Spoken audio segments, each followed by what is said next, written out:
Hola, mis miembros de la familia. Mi nombre es Dago. Son bienvenidos de nuevo a mi canal.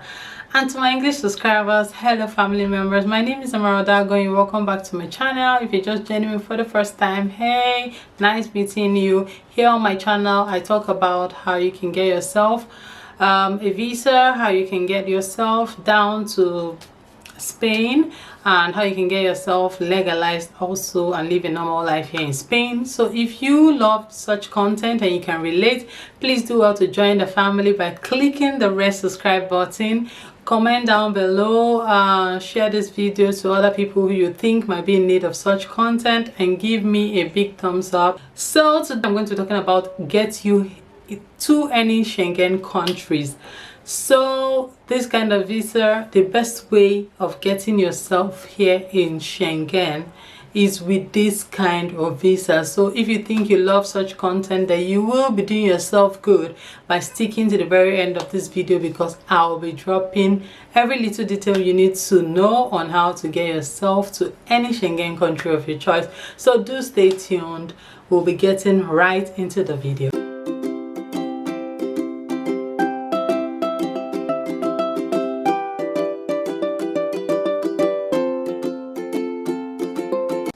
You're welcome back, guys. So we'll be diving right into today's video. Vamos a ver. First point I would like to note is that getting into Schengen is the only way you can get into Schengen is using one of their visa routes. So you can either use the student visa, reagrupation, which is family reunion visa. You can use tourist visa. You can use work visa. Yes. So you can also use business visa, and somebody, a friend or a family, can actually invite you over to come visit. So those are the ways you can actually come into any Schengen countries. This is cut across all these other countries that belong under the Schengen state.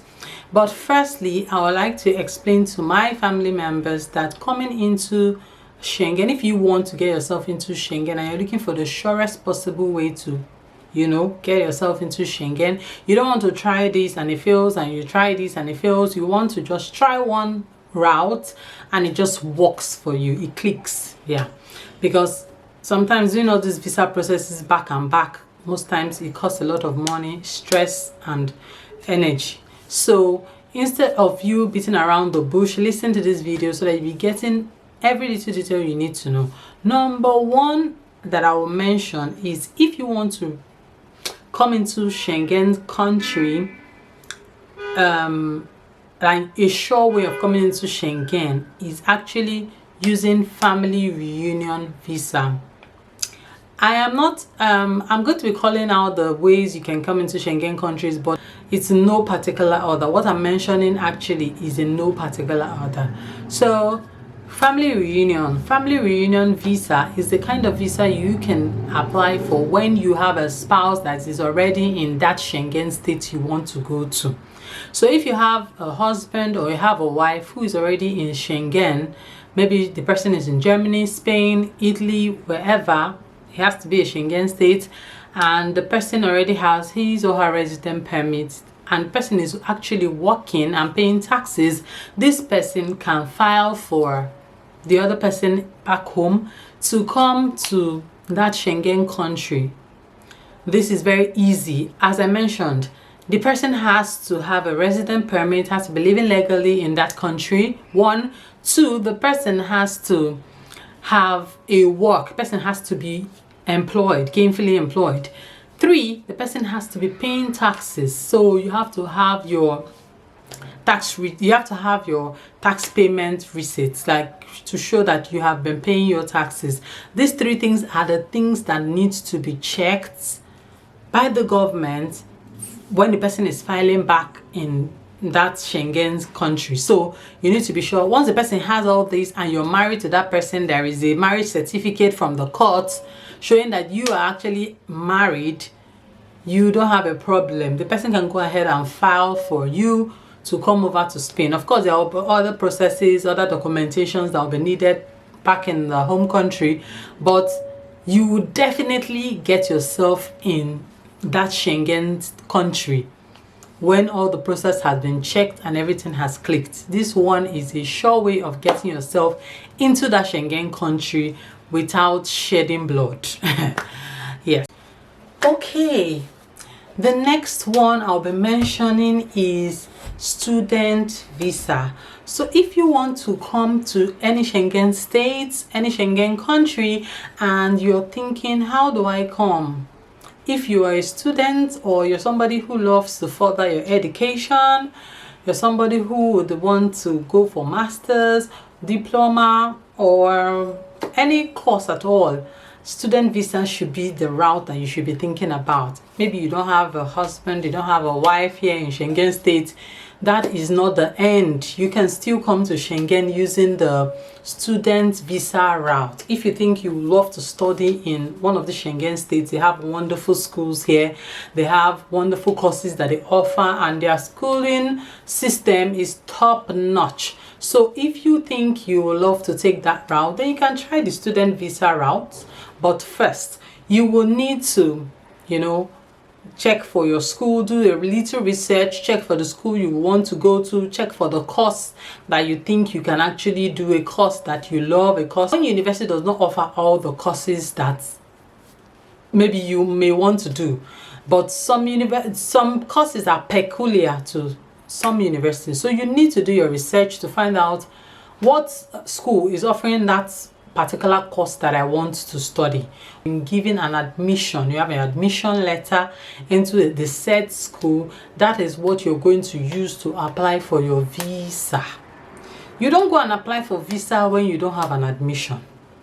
You don't go and apply for visa when you've not done the background work that you need to do. You need to first start by applying to the school that, oh, I want to study here. Then once you've gotten admitted, you take that letter with your certificate, your WAEC and other certificate that you be requested of you to the embassy. Of course, you have to legalize all the documents that will be requested of you. 3 things I would like to mention to you guys about student visa that is super important. Number 1, you need to get admission from the school back in the Schengen states. 1. 2, they will be requesting that you pay your tuition fee. So there's no way you will not pay your tuition fee and you will not want to go and apply to the embassy for them to give you a visa. Number 3, your proof of funds cannot be overemphasized. If you're coming as a student, there is a particular sum that they need, those are the embassy will need to see in your accounts. That money has to be in your account. If that money is not in your account, there's going to be a problem. And if you know that you do not have the money, but you have a sponsor, you need to put your sponsor's statement of accounts. That is very important for them to see it there. Your sponsor statement of account has to be there, and a letter, of course, agreeing that, oh, I know my daughter got an admission, or I know my son, or I know my niece, or I know my nephew got an admission into this school, and I'm agreeing to allow my niece or nephew to go to the said country to study. Because if you are underage, you need a consent letter from your sponsors or your guardian or your parents. So all these things need to be in your file. Proof of funds is very important. And I need to say about students going the student route is very important. If you follow these things that I have mentioned, you will definitely be getting your student visa, because they know that you have actually gotten admission. They have seen a good proof of funds, and they know that you've paid your tuition. Who want to refuse you that visa? And the third way in which you can get yourself into Schengen state is work visa. This is actually a very dicey one. Why do I say it's a slippery slope? Because Schengen states, most of them don't speak English, and so we have the language barrier at the corner. But if you can actually speak the language of the people of the state you are actually going to, that is fine. But if you are coming into Schengen and you cannot speak maybe Italian, you cannot speak Spanish, you cannot speak German, Dutch, that one is another issue on the side, because you will not be able to get a job. 1. 2, If you already speak the language and it's not a problem, or you're going to a Schengen state that actually speaks English and you speak English, you don't have a problem for language. But also why I said this is a slippery slope is because getting a job in that country might actually be difficult. But if you are in a specialized field, like maybe you're into the tech field, you're somebody that knows technology, you're into the tech world and you know a lot of things, you know weird things that people don't know, so people in your field are very scarce in Schengen, then definitely you can actually get a job. If you're into coding, things like that are not so common, they can actually, if you apply for the job, you can actually be given the job. Yes, be good at what you do. You have to be really good at what you do.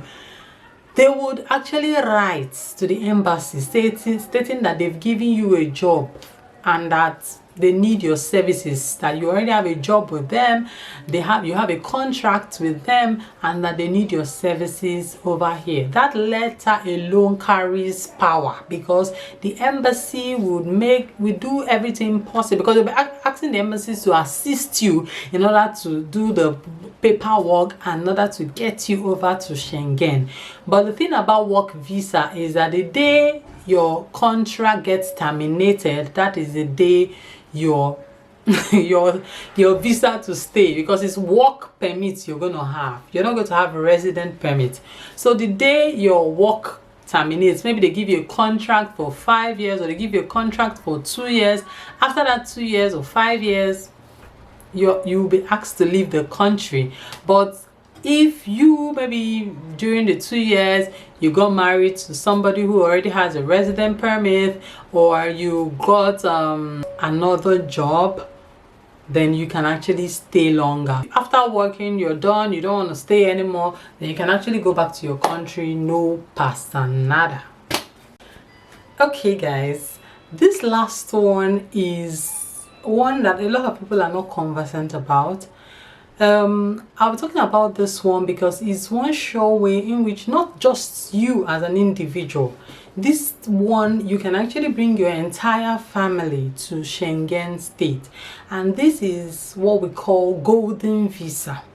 In order to acquire a golden visa, you must acquire a property here in Schengen state. So you have to buy a property here in Schengen state.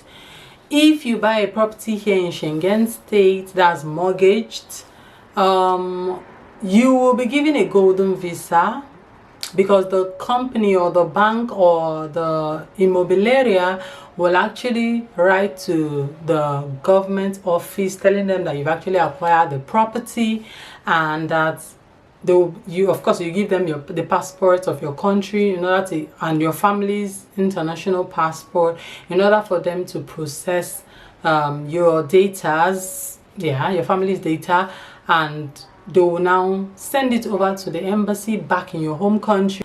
This one is, they're going to be giving you a passport of that said Schengen country. So this is one sure way in which you as a family unit can actually come into Schengen. You can come into Schengen, you can stay in Schengen, you know. But that mortgage is something that you need to agree with your immobiliaria, and you will agree, or with the banks, on how you're going to pay, how much you're going to be paying every month in order to offset your mortgage. So you're going to be paying maybe 200, 300, as the case may be, every month for the period of time in which will be convenient for you to be able to pay off that mortgage. They're not going to be collecting the money once. It's going to be done bit by bit until you're able to finish payments. So this is the last points in which I will be talking about today. I hope with these points that I have raised, you know ways in which you can actually come into Schengen states without further stress or without any problem. This video is too short in order to really explain these things in detail. If you have questions based on what I have discussed here today, or you want further explanations, please do well to follow me on IG at Malaudabag, and also send me an email using my email address up on this video, and keep your comments, your questions coming. I'll definitely answer them. And thank you very much for joining me on this video. Thank you for all the subscribers I've been getting of late. I see your support, I see your love. Thank you so very much, guys. Love you. See you on my next video. Till then, bye bye.